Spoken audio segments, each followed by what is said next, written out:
नमस्कार दोस्तों, education lobby with Sameer में आपका स्वागत है। उम्मीद करती हूँ कि आप सभी स्वस्थ होंगे और ठंड बहुत पड़ रही है तो आराम से जो है पढ़ाई कर रहे होंगे घर पे रह के। और इससे पहले जो है हम इतिहास खंड की जैसे हम शुरुआत तो कर ही चुके हैं और हमने बहुत सारे टॉपिक्स इसमें क्लियर कर लिए थे और हमारा जो है मध्य पाषाण काल यानी मेसोलिथिक पीरियड और न्यूलिथिक पीरियड रह गया था। तो आज जो है हम कोशिश करेंगे कि हम उसको समाप्त कर दें। बाकी जो हमने प्रीवियस वीडियोस बनाई हैं टॉपिक से संबंधित, उसमें कोई भी समस्या आपको आती है या आपको कुछ भी समझ नहीं आता, आपने कहीं से पढ़ा है उस टॉपिक से रिलेटेड इतिहास के बारे में और आपको उससे संबंधित कोई भी जिज्ञासा होती है तो आप कमेंट के माध्यम से हमसे पूछ सकते हैं। हम ज़रूर आपके जो है जिज्ञासाओं को दूर करने का पूरा प्रयास करेंगे और फिर उसके बाद आशा करते हैं ये वीडियोस जो हैं आपके लिए सहायक होंगी। तो शुरू कर लेते हैं आज मध्य पाषाण काल को। हमने इतिहास खंड की जैसा कि शुरुआत कर दी थी, उसमें हमने बात करी थी प्राग्ञ ऐतिहासिक काल, आग्य ऐतिहासिक काल और ऐतिहासिक काल की।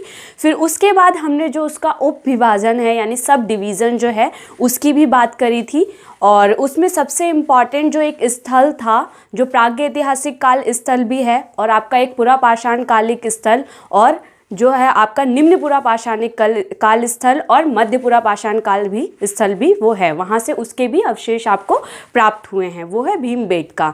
तो भीमबेटका से जो है बहुत सारे क्वेश्चंस बनते हैं, इसलिए हम उसको थोड़ा सा जो है अलग से आज डिस्कस कर लेते हैं। उससे संबंधित जितने भी क्वेश्चंस पूछे गए हैं या बनने की संभावना है।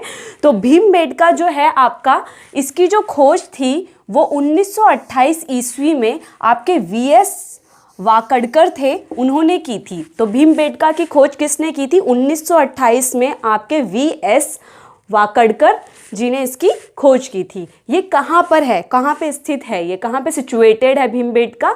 ये एमपी का जो राजधानी है भोपाल, उसके 10 किलोमीटर दूरी पर नर्मदा नदी घाटी के पास विंध्य पर्वत श्रेणियों की तलहाटी यानी विंध्य जो पर्वत श्रेणियाँ हैं, जो विंध्य रेंज है उसकी जो फुट हिल्स हैं, उसकी फुट हिल्स पर जो है आपको ये मिलेंगी भीमबेटका। और ये जो है ये एक प्रागैतिहासिक काल से संबंधित भी है और एक महत्वपूर्ण साइड है प्रागैतिहासिक काल की। इंग्लिश में हम प्री हिस्टोरिक पीरियड से भी ये संबंधित है और यहाँ इस काल से संबंधित प्रागैतिहासिक काल से संबंधित कलाकृतियाँ हमें यहाँ से प्राप्त हुई हैं। फिर हम बात करते हैं कि शैल चित्रों हेतु प्रसिद्ध, शैल मतलब पत्थर, पत्थर पर जो चित्र बने होते हैं उसके लिए भीमबेटका प्रसिद्ध है, क्योंकि ये भीमबेटका जो गुफाएं हैं वहाँ से हमें बहुत सारे शैल चित्र प्राप्त हुए हैं, इसीलिए शैल मतलब पत्थर और पत्थरों पर बने चित्रों हेतु ये प्रसिद्ध है। उसके बाद चित्रों तथा भित्ति चित्रों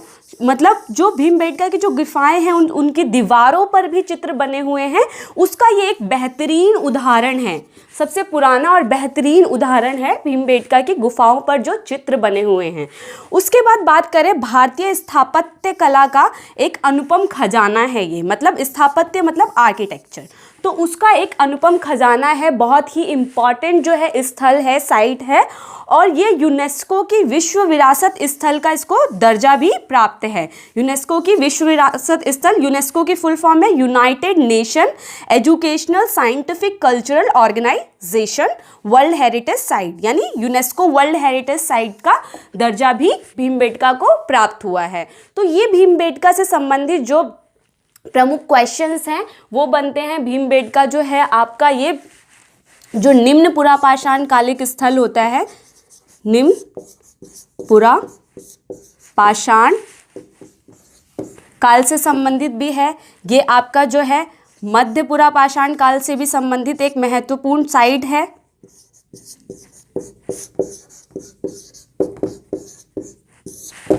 तो आपको ध्यान रखना है कि भीमबेटका जो है वो प्रागैतिहासिक साइट भी है, वहाँ की से संबंधित कलाकृतियाँ भी हमें भीमबेटका की गुफाओं से प्राप्त होती हैं और निम्न पुरा पाषाण काल के अवशेष भी यहाँ से प्राप्त होते हैं, मध्य पुरा पाषाण काल के अवशेष भी हमको भीमबेटका से प्राप्त होते हैं। तो ये हमने आज बात कर ली भीमबेटका की। और इससे पहले हमने बात करी थी आपका जो पुरा पाषाण काल था उसकी जो सब डिवीज़न है उसकी तो बात हमने कर ली थी, लेकिन जो हमने प्रागैतिहासिक काल को पुरा पाषाण काल, मध्य पाषाण काल और नव पाषाण काल में विभाजित किया था, तो उसके अंदर हमने मध्य पाषाण काल और नव पाषाण काल की बात नहीं की थी। तो आज जो है हम नव पाषाण काल और जो मध्य पाषाण काल है उसकी बात भी कर लेते हैं। तो हम मध्य पाषाण काल की बात कर लेते हैं। मध्य पाषाण काल यानी मध्य ऐसा काल जब पाषाण का उपयोग शुरू हो गया था, मतलब इससे पहले भी हो रहा था और इसके बाद में भी हो रहा था। ये मध्य का यानी मिडल टाइम था। इसी को इंग्लिश में मिजोलिथिक बोलते हैं। मिजो मतलब मध्य, लिथिक मतलब पाषाण, जैसे कि मैंने आपको पहले बताया था। तो सर्वप्रथम जो इसकी खोज है वो CL कर्नाइल ने की थी। कहाँ से? विंध्य क्षेत्र से। जो आपके मध्य पाषाण काल है इसके जो लघु उपकरण हैं वो प्राप्त हुए थे। अच्छा, इसी को हम माइक्रोलिथिक पीरियड भी बोलते हैं। माइक्रो मतलब छोटा, लिथिक मतलब वही आपके पाषाण यानी माइक्रोलिथिक। इंग्लिश में भी ऐसे ही लिख लोगे आप, मैंने इंग्लिश का वर्ड ही देवनागरी में लिख दिया है, माइक्रोलिथिक। अब माइक्रोलिथिक क्यों कहते हैं? माइक्रोलिथिक इसलिए कहते हैं कि ऐसा टाइम पीरियड जिस टाइम पीरियड पर जो है बहुत ही छोटे छोटे माइक्रो और पत्थर, लिथिक मतलब पत्थर, पत्थर के बहुत ही छोटे छोटे औजार जो है उपयोग में लाए जाने लग गए थे। मतलब इनका जो साइज़ होता था इतना छोटा होता है, 2 इंच। मतलब 2 इंच कितना होता है? बहुत ही छोटा होता है। तो 2 इंच के मतलब औजार जो साइज़ थे उतने हाइट के औजार जो है इस काल में उपयोग में लाए जाने लग गए थे। इसीलिए इसको जो है माइक्रोलिथिक कल्चर या माइक्रोलिथिक पीरियड भी बोलते हैं। फिर जो मध्य पाषाण काल है इसी के जो महत्वपूर्ण स्थल है उसकी बात कर लेते हैं। MP में जो है आदमगढ़ और राजस्थान में बागोर, ये 2 बहुत ही इंपॉर्टेंट स्थल हैं मध्य पाषाण काल के, आपको ये याद रखने हैं। MP में आदमगढ़ और राजस्थान में बागोर। यहाँ से सबसे पहले जो है सबसे प्राचीनतम, सबसे पहले जो है वो पशुपालन के साक्ष्य हमको यहाँ से प्राप्त हुए हैं। इसका जो टाइम पीरियड था, जो पशुपालन के साक्ष्य यानी एनिमल डोमेस्टिकेशन, जो एविडेंसेस हमें मिले हैं एनिमल डोमेस्टिकेशन के, उसका जो टाइम पीरियड था वो आपका 5000 ईसा पूर्व था। उसके बाद हम बात करते हैं राजस्थान का ही एक स्थल है, और बाकी जो राजस्थान का बागोर है, बागोर से ही है जो आपको शवाधानों के अंतर्गत, मतलब जो ग्रेव्स होती थी उनमें क्या मानव और पशुओं को एक साथ दफनाया जाता था, क्योंकि इनकी जो ग्रेव्स हैं वहाँ से जो मानव और पशुओं के अस्थि पंजर एक साथ मिले हैं एक ही ग्रेव से। तो इस आधार पे हम ये भी अनुमान लगा सकते हैं कि कुत्ता जो है सबसे पहले जो आपका मध्य पाषाण काल में एक पालतू पशु बन गया था, जो आज के टाइम में भी बहुत पॉपुलर है, ऐसे आप याद रख सकते हैं। और कहाँ से मिले हैं सबसे पहले हमें ये साक्ष्य? बागोर से मिले हैं। उसके बाद हम बात करें कि राजस्थान में ही सांभर झील है। सांभर झील निक्षेप यानी जो डिपॉजिट्स है उसके आसपास के एरिया में भी हमें बहुत सारे मध्य पाषाण कालीन स्थल प्राप्त हुए हैं। और यहाँ से जो आपके राजस्थान के सांभर झील निक्षेप यानी डिपॉजिट जो है वहाँ से सबसे पुराने विश्व के वृक्षारोपण मतलब पेड़ पौधे लगाए जाने के जो साक्ष्य हैं वो भी हमको यहाँ से प्राप्त हुए हैं। विश्व के सबसे पुराने वृक्षारोपण के साक्ष्य, तो सबसे पुराने वृक्षारोपण के जो साक्ष्य हैं, एविडेंसेस हैं, वो हमको कहाँ से मिले हैं? राजस्थान में जो सांभर झील निक्षेप यानी सांभर लेक डिपॉजिट्स जो इकट्ठे हुए उसके आसपास के क्षेत्र में हमको प्राप्त हुए हैं। फिर हम बात कर लेते हैं जो मध्य पाषाण काल है इसका ही एक साइड है यूपी में, उसके अंदर 2 हैं, सराय नहर और मादाहा। जो आपका ये सराय नहर और मादाहा है, यहाँ इस क्षेत्र से क्या है मानव अस्थि पंजर के सर्वप्रथम साक्ष्य प्राप्त हुए। सर्वप्रथम मतलब यहाँ पे सर्वप्रथम का मतलब है इस काल से संबंधित जो मानव अस्थि पंजर जिस स्थल से प्राप्त हुए हैं वो आपका क्या है? सराय नहर और मादाहा। याद रखना है आपको कि यूपी में है और सराय नहर और मादाहा से क्या मिले हैं आपको? जो है सबसे पहले इस काल से संबंधित मध्य पाषाण काल से संबंधित मानव अस्थि पंजर के साक्ष्य आपको यहाँ से प्राप्त हुए हैं।